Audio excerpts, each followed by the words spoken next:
I'm tired of losing slips. I'm tired of losing slips by like one. It's so frustrating. It's so frustrating to get a lot of picks right, and all it takes is just that one pick to get wrong. One pick to get wrong. One pick to get wrong. Hey, what is up, everybody? Tough night. Very, very tough night. The miss by one streak continues for me. A lot of people did message me yesterday, though, saying that they helped them a lot with their picks. So, of course, I'm always here to just improve or help you guys get money. Sucks that I can't get my own money, but it is what it is. Recapping yesterday, because no matter how hard we fall or how much we continue to get kicked while we're down, still got to go back the next day, fresh, clean mind, sleep off yesterday's heartbreak, and just try to get the money today. So let's get it. Let's recap yesterday. Yesterday was interesting because my lock of the day, Brandon Ingram, his line got moved because of the trade of CJ McCollum. So if you got Brandon Ingram earlier in the day, you hit. If you got him after the trade, you didn't hit. So I'm going to give myself half a point for the lock of the day. I don't know if that's possible, but I'm going to do it. Then after that, my picks for the entirety of the video were Devin Booker. He ended up having a massive night versus the Suns. Mikal Bridges had a pretty good night too. Jay Crowder had 10 rebounds or something like that, like no points, something crazy. Joel Embiid ended up hitting that 31-point mark. Tyrese Maxey fell just a little bit short of his points and assist line.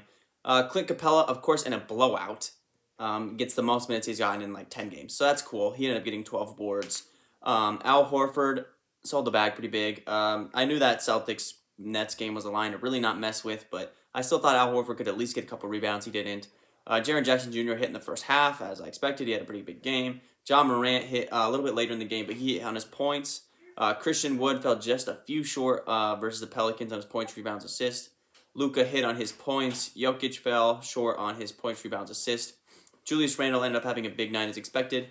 Don't even get me started with LeBron James. Splits free throws right at the end to give him over on his points. Giannis had a monster night. I think in the video yesterday I said he's not going to have 40 again, and he did. So that's pretty wild. He went over on his points. And Wendell Carter late in that Blazers game ended up going over on his points and rebounds. As far as my 5 picks that I did yesterday, my new top 5 picks not to mess with. Like I said, Ingram, Jackson, Horford, and Braun, and Mikal, those are my 5 picks. I went 3.5 for 5 on those. And then on my don't mess with picks, actually, I went 4 for 5. The only guy that ended up having a big game was Trae Young. So let's get it today. Lock of the day. We're hitting it today. We're not falling a little bit short. We're not doing none of that Ingram status yesterday. Lock of the day is going to be Nikola Vucevic over 34.5 points and rebounds. We're going to make a lock of the day again on a big versus the Hornets. Every time I've got a big that's a little bit talented versus the Hornets, I'm taking it as my lock of the day almost every single time. Vucevic in his last 3 matchups versus the Hornets, which he's only played Lamelo in that team and the Hornets 3 times, East and West teams. Nikola Vucevic is averaging 25.7, 14.7 boards. Are you kidding me? That's, basically almost 40 points and rebounds. So, as history shows, Nikola Vucevic is going to have he's been playing really well as it is anyway. In his recent couple of games, he's been having some pretty monster games. And I don't anticipate that to stop tonight versus the Hornets, who have a gigantic lack in interior presence whatsoever. So Nikola Vucevic over 34.5 on my lock of the day. All right, opening game of the night, 6 o'clock, Spurs-Cavs. Should be a pretty good game. The Spurs record really does not show how they play. I watch a good majority of Spurs games. I like DeJounte Murray. I like his game a lot. So I watch a lot of Spurs games. And their record really does not show what they are. And their last matchup versus Cleveland, it shows exactly what I'm talking about. They played Cleveland not too long ago. It was a 114-109 Cleveland win, so a very close game. In a game where Garland had 32, 8, and 4. He's questionable right now. He could possibly play tonight. So lines on that will be a little bit messy, but he might play tonight. Jared Allen had a big game. He had 17 and 16. But having the biggest game was DeJounte Murray. He had 30 points, 8 assists, 14 boards. Keldon Johnson had 18 and 5. And Jakob had 12 points, had 12 rebounds, 0 points, but didn't even attempt a shot. As far as matchups go in this one, the Spurs kind of give up a lot to guards on the perimeter. Tyler Hero had 24. Jordan Poole had 31. Mikal Bridges had 26. Booker had 28. Levine had 32. And DeRozan had 30 in recent history. The Spurs don't give up as much to bigs. A little bit of recent success with Bam. He had 18 and 11. Kevon Looney had 12 and 12. Christian Wood had 13 and 11. So there's a possibility that Jarrett Allen could have a pretty good game tonight. He's, of course, been playing pretty well because of his All-Star snub. So I would 26.5 for his points and rebounds is kind of high because basically it's asking for him to get like 14 points, 13 rebounds. Basically is what that's asking for him in a perfect world. His points is set at 15, which again is still kind of high for Jarrett Allen. But the Jarrett Allen line really depends on Darius Garland because when he plays with Garland, he plays really well. As far as these Spurs boys, I like to bet on the Spurs a lot. DeJounte Murray showed last time that he had a pretty monster game. Cleveland doesn't give up a whole lot to really guards or bigs. Honestly, they're a really good defensive team. But DeJounte Murray, I anticipate to have another big game tonight. As the record shows, he had a near triple-double last time, 32, 8, and 4. So, 38 and 14. So, right around like 50 plus on that PRA, and he's set at 39 right now. So they have him set pretty low. I thought they were gonna have him set around that 40-point range like they did last week, but they didn't. So I like DeJounte Murray over on his 38.5 points, rebounds, and assists, as well as Jakob Poeltl. Like I said, last game he had 12 rebounds, but 0 points. He didn't even attempt a shot, which is so weird. And I don't anticipate that to happen again. They have him set at 21.5 points, rebounds, and assists, points and rebounds. And I love that. You got to go over on Jakob like every single night. His lines are set so low, and he's been playing so much better than that. Of course, I don't. There's no way. I'll put my life savings on the fact that Jakob doesn't even attempt a shot again tonight. So I like Jakob over on his points, which is at 11.5, and I like his points and rebounds. I'm a points and rebounds guy, so I would go over on points and rebounds.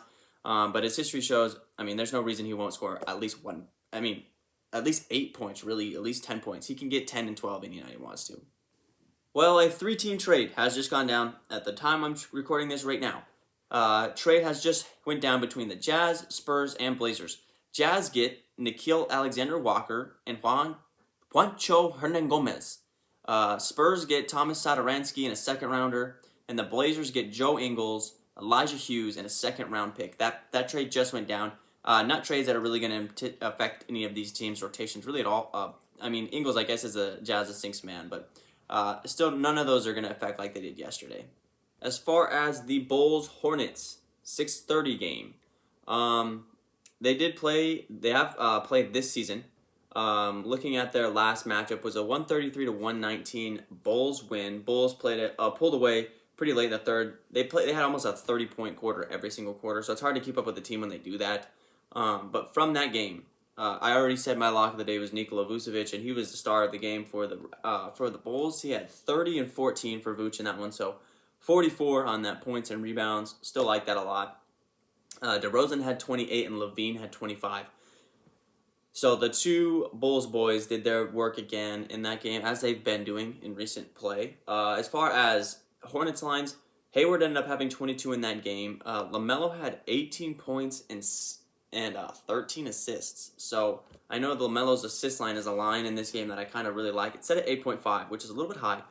But LaMelo had 13 assists last game, and they didn't even. And last game they had Lonzo, they had Javante, they had Derrick Jones Jr., they had Alex Caruso. They had all that defensive talent. The Bulls, of course, have been giving up so much as far as point guards and points and assists, all that on the perimeter. So expect LaMelo to go over on his assists at 8.5. As far as DeRozan and Levine, I'm a little bit hesitant that this game could get out of hand. Okay, so obviously I'm always that guy that goes over on DeRozan. I'm just a little bit hesitant, though, just because I think it could get out of hand. I think it'll stay close. It helps Charlotte a lot that it's in Charlotte, but I just think it could get a little bit out of hand. So I'm going to stay away from DeRozan and Levine today, but not staying away from Vucevic because that guy's in a beast. Next up at 7 is Toronto OKC. Before I get into any of the stats for these two games, Josh Giddey's supposed to be on a limits restriction tonight at around 30 minutes tonight. Also, Toronto is leaps and bounds greater than OKC. They don't have the length to be able to guard the length of Toronto. So this is one of those games I'm probably going to want you guys to take a lot of unders on or stay away from because Toronto's going to run away from OKC. But now looking at the stats, OKC, believe it or not, hasn't really, the last 6 or 7 games, have not been blown out. Their most recent, like, kind of blowout was all the way back on January 21st when the Hornets beat them by almost 30, but they have been keeping their games pretty close. It's basically prime pickings, though, when you're talking about who kind of succeeds against the Thunder. Um, Domantas Sabonis had 24 and 18. Yusuf Nurkic had 14 and 9. Vooch had 26 and 15. Luka had a 40 bomb. Really, you could go, I mean, if you do, like, if you're a Raptors fan, you're like, man, I still really want to bet on my team, you know. Pascal Siakam, you could probably go good with his points, rebounds, and assists that's set at 36. Fred VanVleet in their last matchup did have 9 assists, and his assist is set at 7.5. So if you wanted to do that Fred VanVleet assist, you totally could.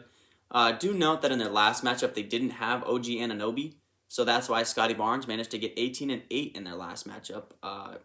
Also, Gary Trent did have 4 threes in their last matchup. I don't know if they'll have a three-point line for him again, but I know they did a couple days ago. So that's how I feel about a lot of those lines. Still, I mean, and I'm not betting on anybody in OKC. Those guys, anybody can go off on OKC on any given night because they don't have a true guy. And like I said, Giddey's on a minutes restriction tonight, so stay away from the Thunder. Warriors Jazz. Of course, 2 West teams, they have a little bit of history. They played most recently on January 28th. It was a 94-92 Warriors win.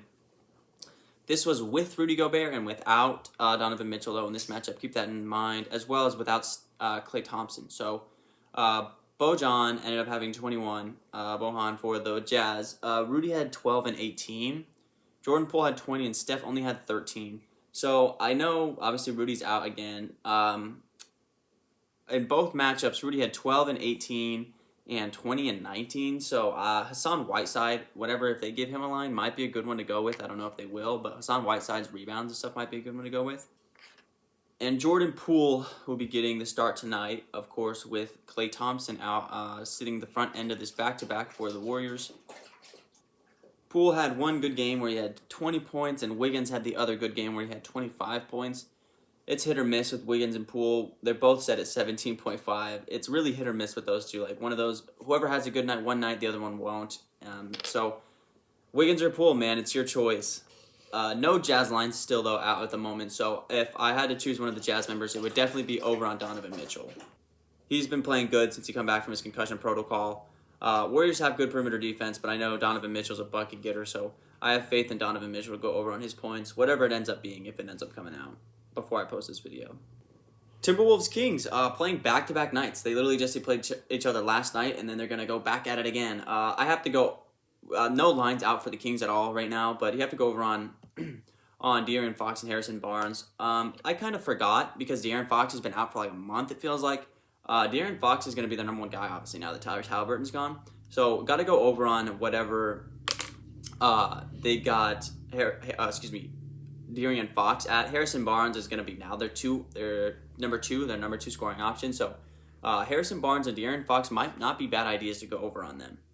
And I know this game was close up until that fourth quarter where the Timberwolves were kind of able to kind of run away with it. Cat, as I thought he would last night, did have a good game. He only played 28 minutes because of the blowout. So 25, 9, and 3 from Cat. Of course, Sacramento is not the best at defending bigs. So I'd anticipate Cat to probably have another good night tonight, especially if this game can manage to stay close again. So I'd go over on Cat's. Let's see, do they have a line out for him? They do currently. They have a 1.5 3-point line. I know a lot of people love to take over on his threes because he takes a lot of them. But I'd probably go over on his points just for the fact that they don't have anyone to guard him. And he's going to get a lot more points before he gets those points, rebounds, and assists if it does end up being a blowout. So I'd go over on Towns' points at 24.5. Lakers, Portland, late game, 9 o'clock. Lakers coming off a back-to-back. They were just in LA last night, had to go over to Portland, Oregon. Now I'm anticipating LeBron to probably have a big night. Okay, I thought he was going to have a good night last night. To be fair, he had 27 last night. I anticipate the same thing tonight.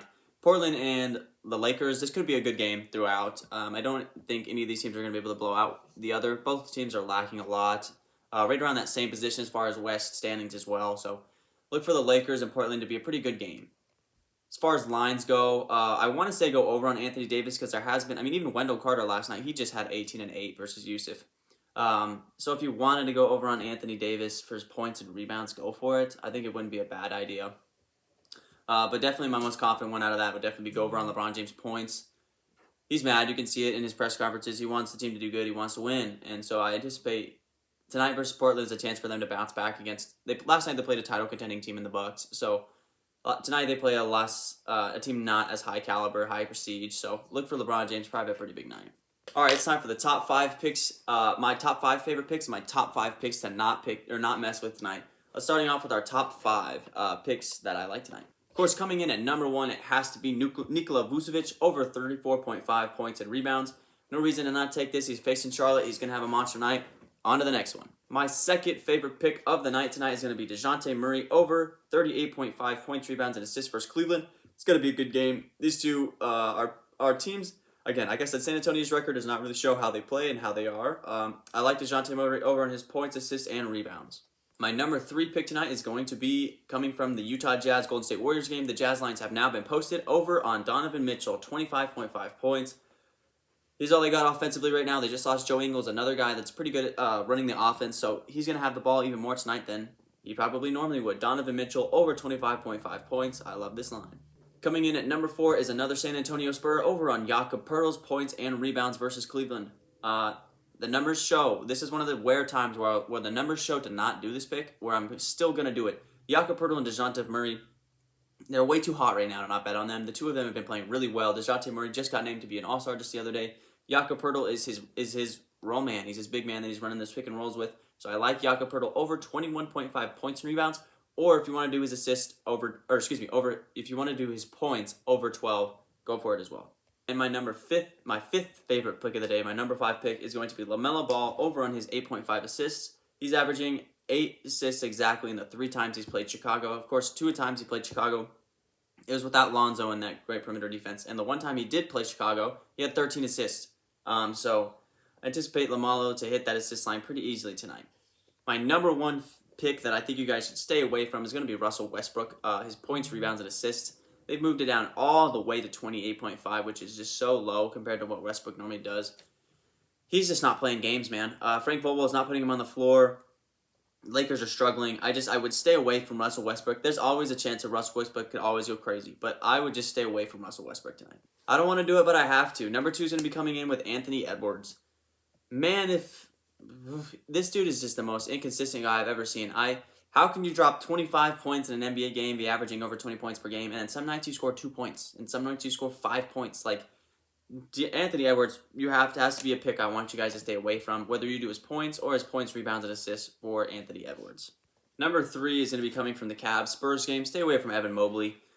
He has been shooting the ball really bad since he's become the number 1 scoring option.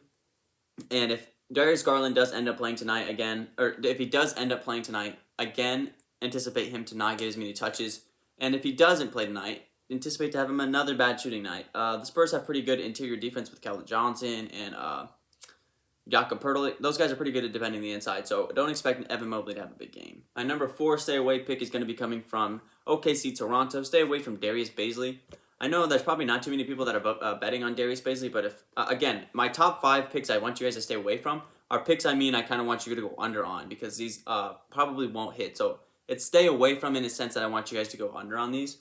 So Darius Bazley, way too much length versus Toronto. He is not going to get those points or rebounds. So if you want to go under on his points and rebounds, or just rebounds in general, that's a good choice. And my 5th pick is going to also be coming from Toronto OKC. Stay away from Scotty Barnes in this one. His points is set at 13.5 right now. You would think that in a game versus OKC where they aren't able to match the length of the Raptors, he would probably have a pretty good game. In his last game, he had 18 points, but they were without OG Anunoby, so anticipate OG Anunoby to have the majority of those points, and anticipate that Scotty Barnes won't be able to simply get to those points because there's just not enough pickings for everybody between OG, Fred VanVleet, Gary Trent, and Pascal. He's basically the 5th option, and don't anticipate him to be able to hit that points line. With that being said, guys, it's a new day. Let's bounce back from yesterday. Let's rebound. Let's get this money. Peace.